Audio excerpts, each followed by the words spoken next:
Okay. Lawrence King. Relax, relax. Okay.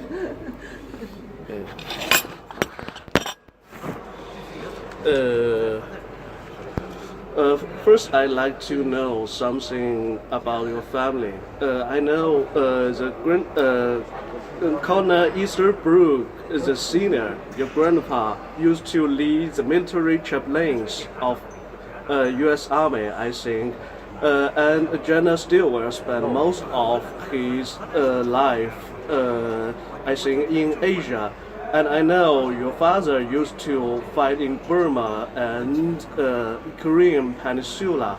So, as a member of this family, long related to the history of U.S. overseas powers and Asia, do you have some special feelings or special experience to share with our readers?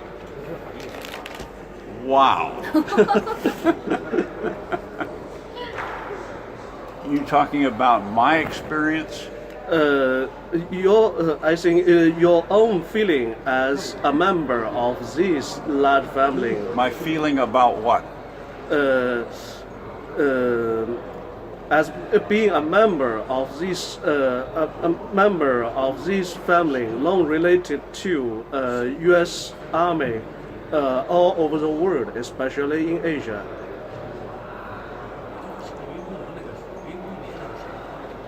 How does it feel? Okay. Feels great. Next question. No.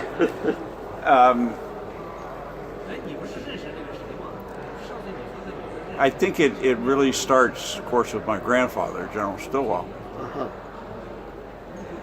And he has given us, the Stilwell family and Stilwell descendants, a tremendous legacy. And that's the legacy of friendship, and respect, and admiration for the Chinese people. And that, of course, was passed down to second generation, my mother among those, and now down to the third generation, which I represent, and the fourth generation, who have been to China and experienced the same friendship and respect for the Chinese people. But of course, they're still working, so it's harder for them to come to China as frequently. But it's a tremendous legacy and gift that he has given us all through the family to get to know and have warm relations with the Chinese people. Asia has grown and grown in importance over the years and the decades, and will do so in the future. So it's just, as I say, a wonderful gift that he has given us without knowing it.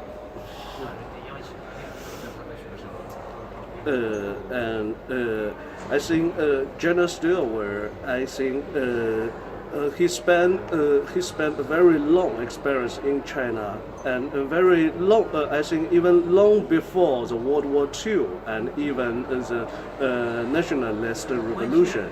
So what is his I think what he do write? Did he write something in his diaries about his attitude towards ordinary Chinese, not just about the government or the military officers of China? Oh, absolutely. And let me, I can give you some quotes and give you his specific words. You see, in 1920, he came to China for the first time as a Chinese language student, first Army language student, and was stationed in Peking at the time. The following year, the Red Cross asked him to be the chief engineer building a famine relief road in Shanxi province. And for 5 months he was out there in Shanxi working side by side with Lao Baixing, traveling the way they did, living the way they did, and he got to know the common people. And what he did was he wrote much later about their character traits. And he said, I have faith in Chinese soldiers and Chinese people. Fundamentally great, democratic, misgoverned. No bars of caste or religion. Honest, frugal, industrious, cheerful, independent, tolerant, friendly, courteous. So that's what he saw as the character of the Chinese people. And he liked it very much. Now I will say to you that this one word, democratic, does not refer to liking democracy, because that's a feeling. These are character traits. What it means is seeing everybody as equal and not being snobbish.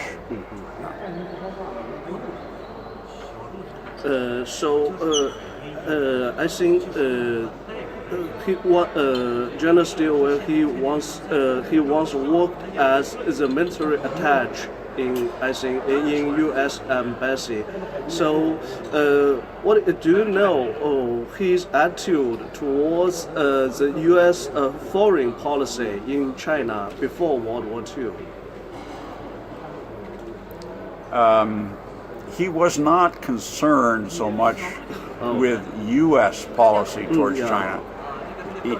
He was very upset when Japan invaded Manchuria, and the world, not just the U.S., the world did nothing. So he was very upset at that. But during the time that he was the military attaché, which was 1935 to 1939, his objective was to be in the field as much as he could, observing the Chinese and Japanese forces and reporting back to the War Department in Washington as to what he observed.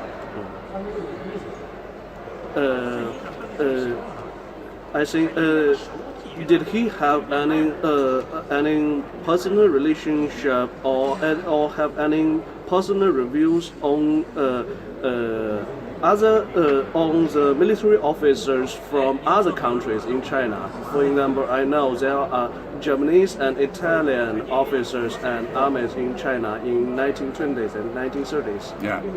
I'm not aware of any of his attitudes towards Italians or British or any others, but he did not like the Japanese officers. They were too arrogant, and they did not treat the Chinese people properly. And I think before the World War II, especially before the Pacific War began, I think most of General Stilwell's military experience is spent, I think, in office. He didn't command a division. But he did. Uh-huh. Oh, he did command a division. Yeah, I know. I know. Okay. I just say most of his military experience is spent in office. I think what some of my friends, they wrote articles about military history, even called him he's a clerk general or an office general. So I think it is strange, or I think not many people thought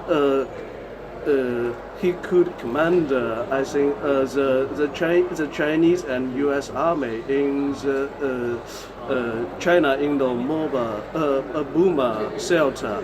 So I think someone said because he was put in that position because General Marshall need him and like him. Do you think so?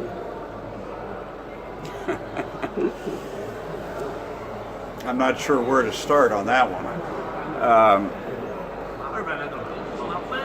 People that say that he was a clerk general do not understand. They just flat do not understand. You have to go back and look at Stilwell's career. He was in World War I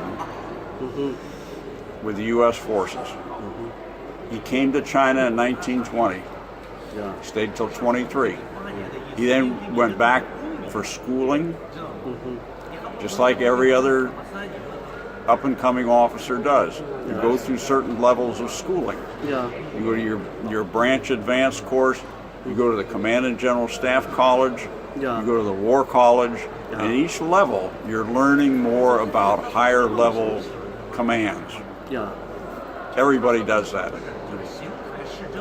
He was with the 15th Infantry in Tianjin, 1926 to 1929. When he came back, that's where he met General Marshall. General Marshall liked his views so much, which is basically mobile warfare, be on the offensive, don't just sit back and be on the defensive.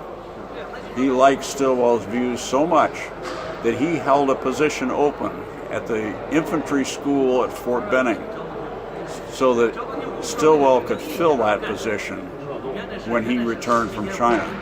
So Stilwell was teaching his views on mobility and offensive warfare Yeah. to up-and-coming young officers.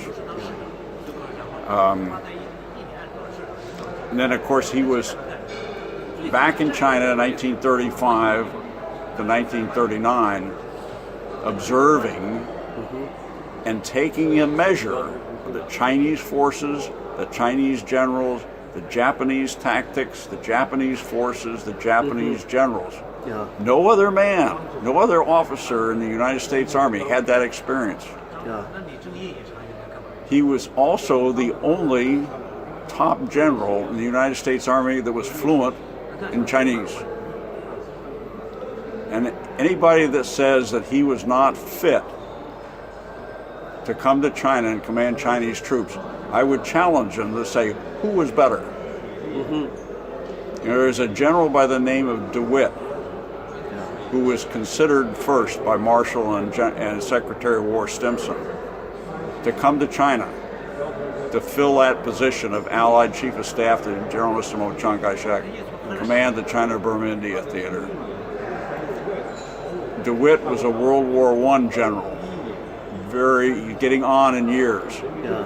He came to Washington with a staff of 50 people saying, I'm ready to go and save China. Marshall and Stimson said, no, you're not. You are unsuited. And DeWitt did not have a role in World War II. At that point, they knew they had Marshall and Stimson. They had to have somebody go to China to keep China in the war.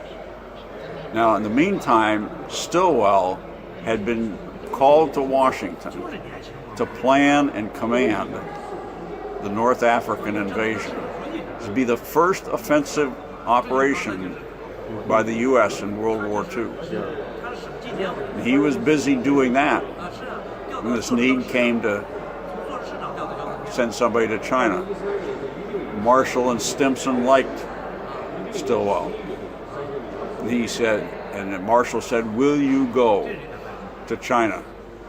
Stillwell, knowing that he has been here getting ready to command the North African invasion, commanding U.S. troops in combat, which is the epitome of any officer. That's what they want to do. That's what they're trained to do their whole life. Giving that up and going to China that he knew would be a backwater of the war, low in priority, low in equipment, low in personnel. What did he do? He was a soldier. He said, I will go where I'm sent. Now, I would also go back and say that just prior to the attack on Pearl Harbor, Stilwell was ranked #1 in the Army in terms of who was the best high-level unit commander, corps commander. So other people said all Marshall has succeeded in doing is losing his best corps commander to go to China. So I would say to these people who say he was a clerk general or whatever they want to say, you say, why? Tell me why. Tell me who was better. They can't come up with anybody. Yeah. Did I cover everything? Yeah. All Certainly. And I think someone said, some writers and some scholars said, General Stilwell just didn't know much about politics. If he was a son, if he was more like General Wedemeyer, and he will have a better relationship with Chiang Kai-shek and other Chinese generals. While others, I think other scholars said General Stilwell just knew too much about politics. He used his position. Position as a U.S. general to ask Chiang Kai-shek to accept his plan because he knows Chiang Kai-shek's power relies much on the support of U.S. government and the U.S. Army. So, what's your opinion about this topic? Do you think General Stilwell's personal attitude towards politics? Finished? Yeah. Okay. You ask such questions that are so broad and all-encompassing. General Stilwell was a soldier. He was not a politician. If he had been a politician, he would have sat in Chongqing and kowtowed to Generalissimo Chiang Kai-shek, said do whatever he wanted. He would turn supplies over to Chiang. Chiang would have hoarded them to fight the communists after the war, after the Allies had defeated the Japanese. But Stilwell was there to fight the Japanese. He wanted to fight the Japanese. He wanted to improve the Chinese army. He wanted to make sure that Lend-Lease supplies that were being sent by the U.S. were used effectively. He was not there to go to banquets and, as I say, do whatever Chiang Kai-shek wanted. He told the truth, and he told Chiang Kai-shek the truth. Chiang Kai-shek didn't like it. Now, what else do I need to say? What else was part of your question? I think now I think another question. I think. Could you hold on just a second? I got another thought. Okay.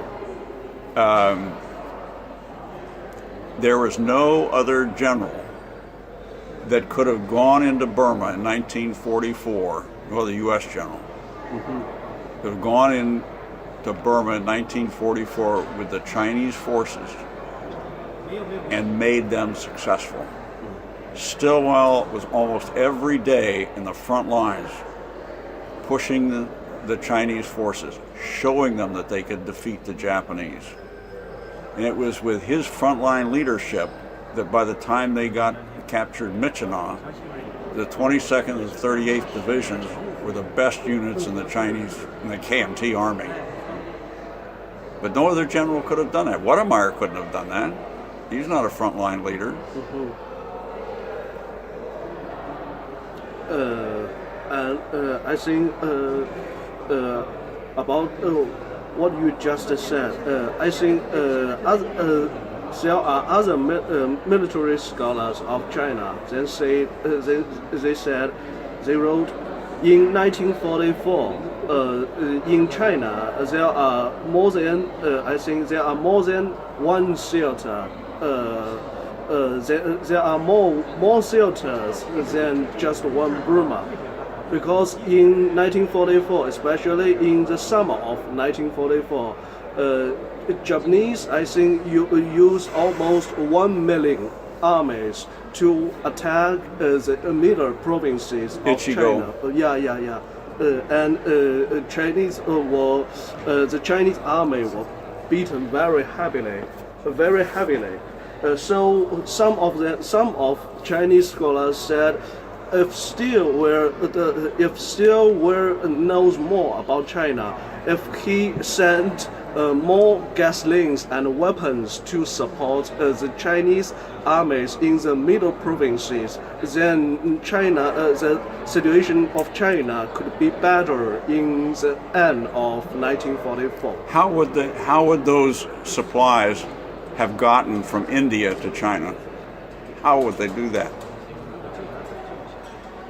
You see, you use the word scholars. I don't think people like that are scholars because they fail to put the whole situation in context. There was no way of getting supplies into China except the hump at that point in time. Stilwell wanted to open a land resupply route, and that plan had been approved by the U.S. Joint Chiefs of Staff and the Combined Chiefs of Staff and Chiang Kai-shek. There was limited amount coming over of supplies coming over the hump. There was a very fragile and inadequate supply route from Kunming to the east. To say that, we could, if Stilwell had sent more supplies to those forces, the Japanese would not have been successful in Ichigo. They failed to understand and put things in context. And I will say to you too that there is evidence that in the summer of 1944, Chiang Kai-shek placed an embargo. You understand that term? On all supplies going to the Chinese ground forces that are facing the Ichigo offensive. Stilwell didn't do that. Chiang Kai-shek did it. And there's probably good reason. Now, because it was basically too late at that point. Now, there was a train that was sent from Guilin with supplies before this embargo word got out that went to those forces. Chiang Kai-shek's representative, when that train arrived, was very upset because by then the embargo had been placed. As a result, no more. I think what it was Chiang Kai-shek wanted to send any supplies to the 14th Air Force because he thought the 14th Air Force could defeat the Japanese. So he said, instead of sending them to the ground forces, maybe he said, send them to the Air Force. But there was an embargo. Stilwell couldn't send supplies if Chiang Kai-shek said don't send supplies. This is where you've got to put things in context and understand the situation.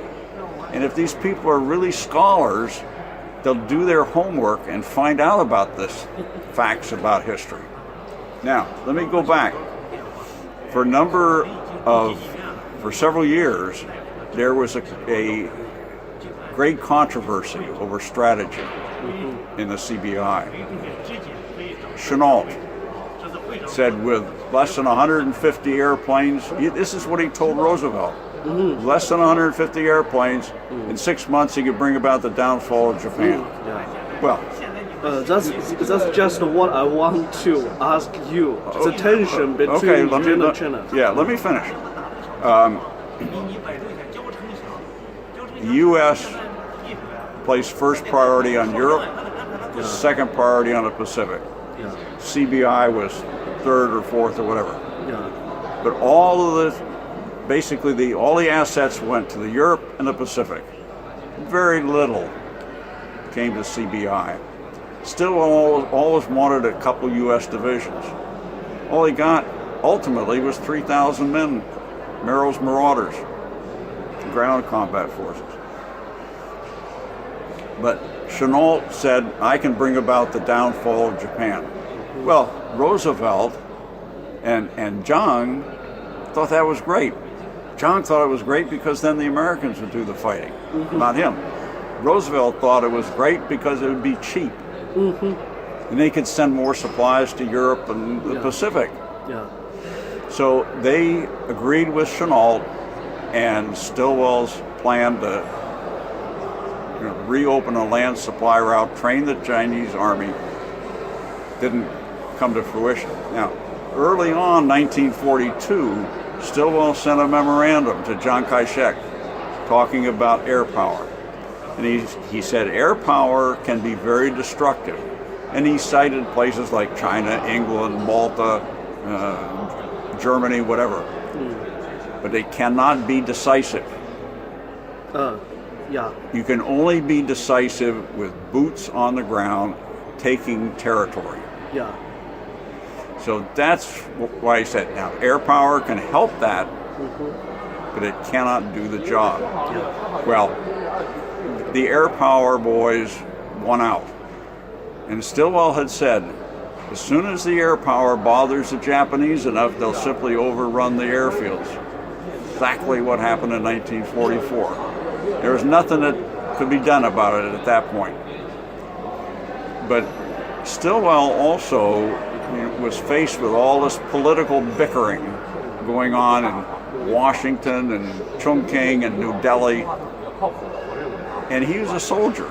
He wanted to fight. So he went to Burma, led those Chinese forces into Burma, reopened, built the Lido Road and ultimately connected with the Burma Road and opened up the land supply route. But it was not his personal vendetta or anything else. This was an approved plan. Okay? I want to know if General Stilwell wrote anything about his personal relationship with General Chennard. With who? General Chennard. I'm not registering. Claire Lee Chennard. Oh, Chennault. Shenada.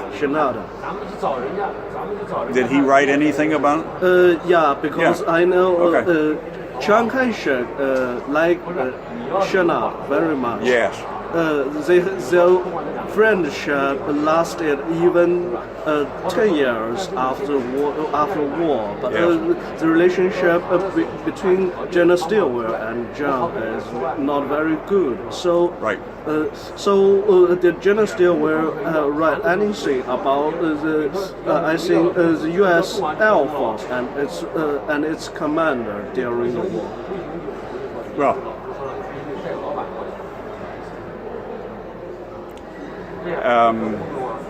when Stilwell first got to the CBI, he met with Chennault. And he liked what he saw. And in fact, he wrote in his diaries that Chennault will be okay. But Chennault was continually thought and politicking to be the commander of the China-Burma India Theater. Yeah. Here he's got Stilwell as his superior officer, and you've got Chennault down here as a subordinate, constantly politicking through TV Sung, through other, Joseph Alsop, other people, back in Washington with Chiang Kai-shek for him to replace Stilwell. Stilwell was no dummy. He knew this was going on. And if you're a superior officer and you've got a subordinate that's trying to undermine you, you don't like it very much. And that's what soured the relationships. But there were other things too, like small things that kept coming up, like some of Chennault's subordinates were flying prostitutes in from Guilin to Kunming and setting up a brothel.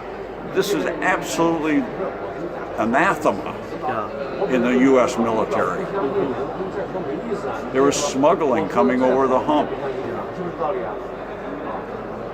So there were a number of things, a number of issues, but this constant trying to undermine still. You know that the final aid memoir that Chiang Kai-shek sent to Roosevelt to recall Stilwell was drafted by Joseph Alsop, who was an aide, I guess, or Yeah. he was under Chennault's command. Yeah.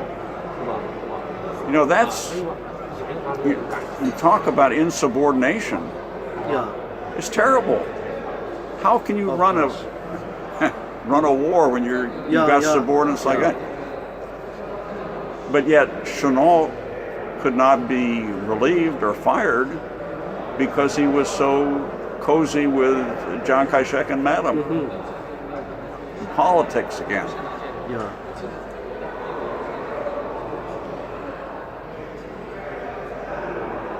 What's what's experience of your father during World War II under General Stilwell's commander? Well, my father started out at Ramgarh, India, teaching the Chinese troops tactics.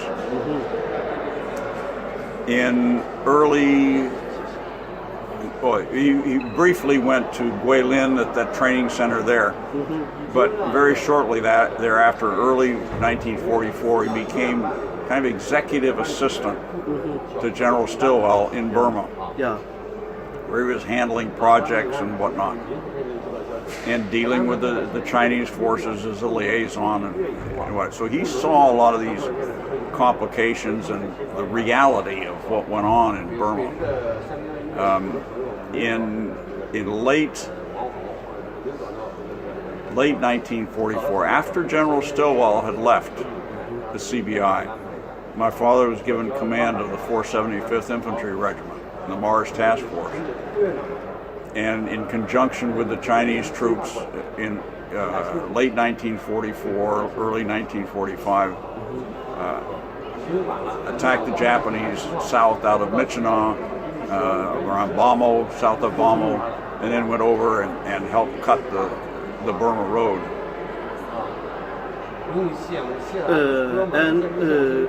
I think I know in the near end of the war, General Stilwell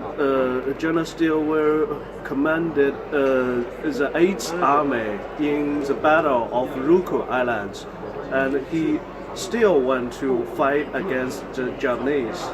Yeah, when Stilwell went back to Washington, it was a week. We got back to Washington. It was a week before the presidential election, and Roosevelt, I'm sure, I don't have any proof of this, but did not want the subject of China to surface because he knew Stilwell spoke the truth about the corruption and the bad things that were going on in the KMT. He didn't want Stilwell speaking to the press about China. So Stilwell was told he may not talk about China to anybody. Yeah. And he was told to go home for 2 months. Just as an aside, when he left Washington and he flew to the West Coast, he stopped in Dallas, Texas at Love Field overnight. They made reservations in a hotel downtown. When they got to Love Field, he was told he could not leave the base. He's a 4-star general. And they put him in the barracks, BOQ, and put a guard on him, on the door. Now the guard was not to keep him in, it was to keep other people from getting to him. But and my grandmother was put in with the female soldiers. How do you treat a 4-star general that way? That's just very, very poor. But anyway, after close to 2 months were up or something, he said, I'm about to explode, because he wanted to get back in the war. Yeah. And he said, I'm going to go see Marshall, General Marshall, and tell him to give me a division. Well, a division's commanded by 2-star general. There's no way it was going to happen. So he commanded Army Ground Forces, which was training in the U.S. And he got so fed up with that, because again, he wasn't in the combat action. And finally Marshall said, okay, go out on a training trip to the Pacific and talk to MacArthur, which he did. And MacArthur said that he would he would much rather have Stilwell commanding 10th Army for the invasion of Japan than he would have General Buckner. Yeah. And so Stilwell was on his way back to the U.S. He was in Hawaii when General Buckner was killed on Okinawa. Yeah. And MacArthur turned him around and sent him out to Okinawa. Yeah. I wrote the stories of Battle of Okinawa. Did General Stilwell wrote something to give, I think, a final solution about his experience in China? Did he think his experience in China is a success or disaster during the war?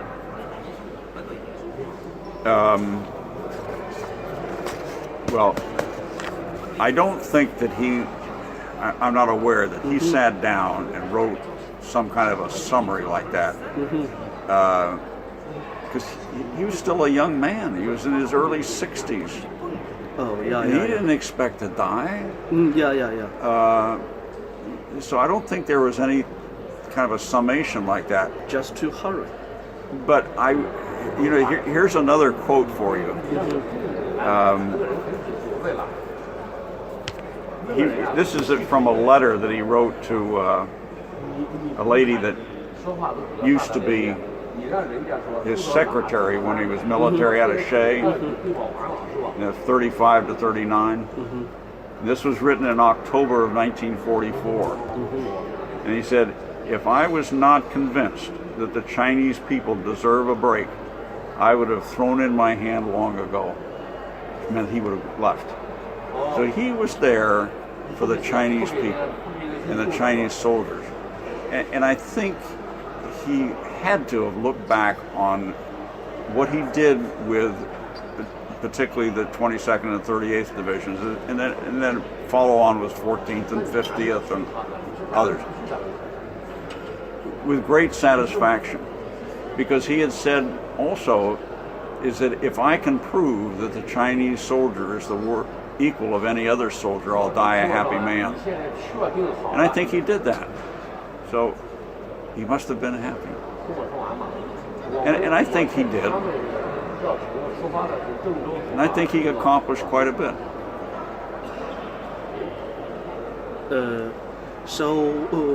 What's the experience of your mother and other members of the Stilwell family after the war began? After the war began? Yeah.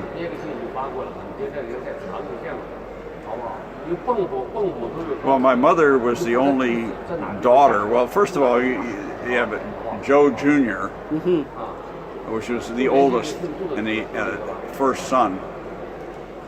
And shortly, sometime after the first Burma campaign, he went over to serve in the CBI also. My mother's the oldest daughter, and she had been married in 1938. And she lived with me and then my sister, who was 2 years younger than me, lived in Carmel. It's the same town that the Stilwell home was in. And we were there for the duration of the war. The next daughter got married to an Army officer, and he studied Chinese and went over to CBI. And the youngest daughter, well, first of all, I guess let me go, finish.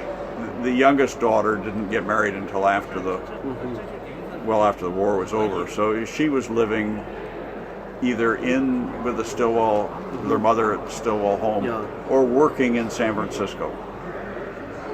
And then the youngest son was basically going to the university, I guess, during the war. But let me go back and say that the Stilwell daughters is that of the three Stilwell daughters, my mother primarily was the linguist. She spoke fluent Mandarin, pure Beijing accent, I'm told. The next one was musically inclined, learned to play the erhu. The third daughter was learned to paint in the Chinese style and took lessons from Puru and Yu Feian. And throughout the rest of her life, she was always painting, and she had her own studio ultimately in Carmel, painting in the Chinese style. I think when Barbara Tuchman published her book on General Stilwell's experience in China, and what's your own opinion and other members of your family's opinion towards this book? Well, Barbara Tuchman's book is by far the best book that's ever been written on Stilwell. And the reason is, number one, Barbara Tuchman was an outstanding person and author. Extensive research on every one of her books. She writes extremely well, makes it very interesting,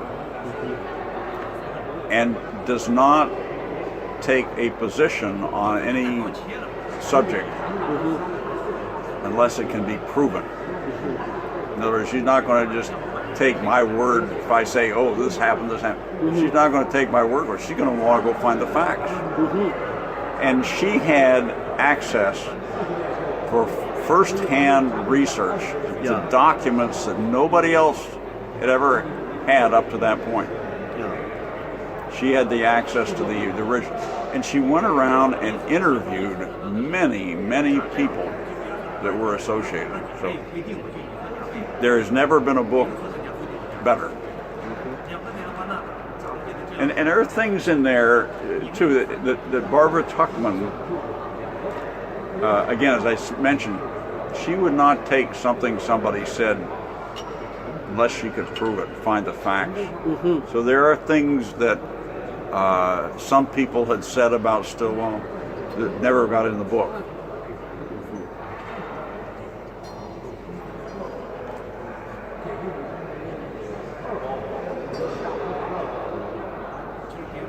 And I will say I was kind of on the periphery of this because it was really my grandmother, my mother and father were heavily involved, and I was kind of on the periphery. But I got a chance to meet Barbara Tuchman a number of times, and what a sharp lady, and very personable too.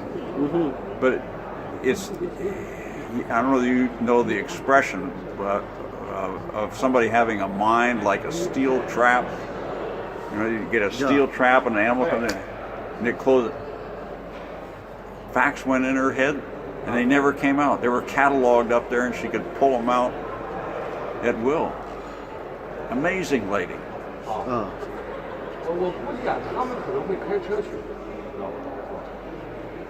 And I think and you know the book won a Pulitzer Prize. Yeah. Okay. Sorry.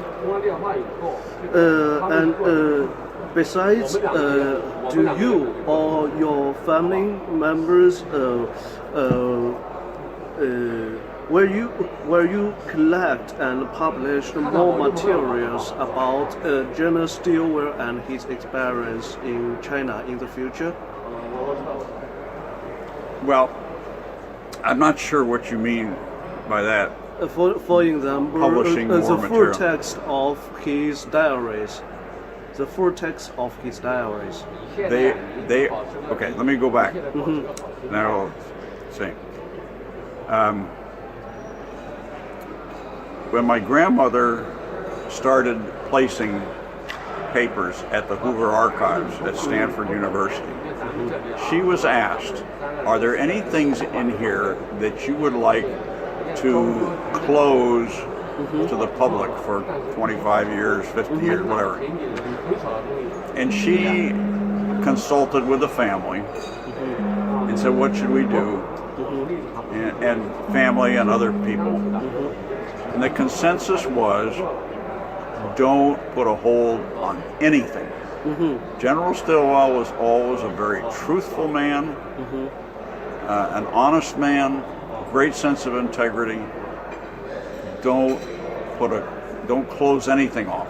Make everything you put there available to the public, and that's what she did. Unlike other people, Yeah. the diaries are there.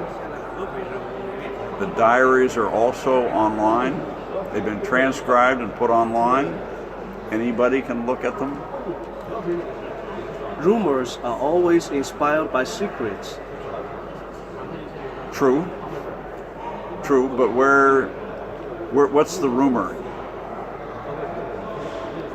I mean, something like Is somebody saying that something has been withheld?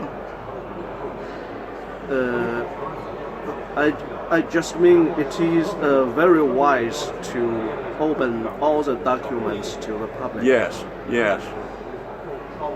And I will tell you that there are only about 2 sentences in the that are in the original diaries that are not on the transcribed diaries, because I was the one that did it.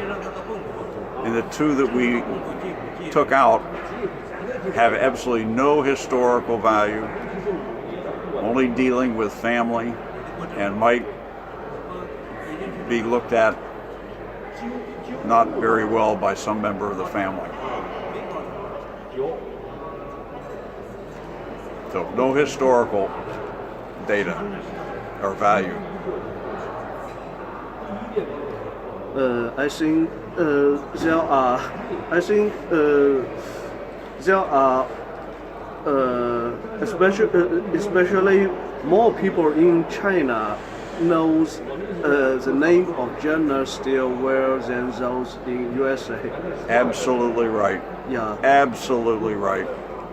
We know. I think we learn the name of your grandpa in our textbook of Chinese history in middle school time. Yes. Yeah. Let me tell you a quick story that's sort of related to this. Is that my mother, when she was raising funds for the Stilwell Scholarship, one of the ways she did it was she would bring tours to China, take no pay, just ask people to donate to the scholarship fund. One year they were on the Yangtze River cruise, and at the beginning of the cruise, a young man, Chinese, got up and gave the safety briefing in Chinese and in English. And afterwards, my mother went up to him and complimented him on his English. And then, in the course of a little conversation, she slipped into Chinese. And he said, "Oh, you speak Chinese very well. Where did you learn Chinese?" And she said, "Well, I spent a lot of my childhood in China." And he said, "Oh, when did you first come to China?" And she said, 1920. He said, "Oh, that's the first year General Stilwell came to China." And then she told him who she was. So here's a young man who knew not just Stilwell's name, but he came to China in 1920. Amazing. So that's why she started the scholarship and want to keep a tight relationship with the Stilwell family and Chinese people. Yes, it's perpetuating the legacy of friendship, respect, and admiration that General Stilwell and the successive generations in the family began. And that's the reason. It's for Chinese scholars going to the Middlebury Institute of International Studies at Monterey and studying for a master's degree. And hope our conversation and my article will let more people know about this scholarship and could do more help for you. Yes, yeah. What what we would like to do, so far we've helped about 38 scholars to fund their experience at the Institute. But we'd like to expand that going into the future, either so that we can award more scholarships each year or award larger scholarships to help them. Because, of course, tuitions keep going up, as we know. Thank you very much. You're very welcome.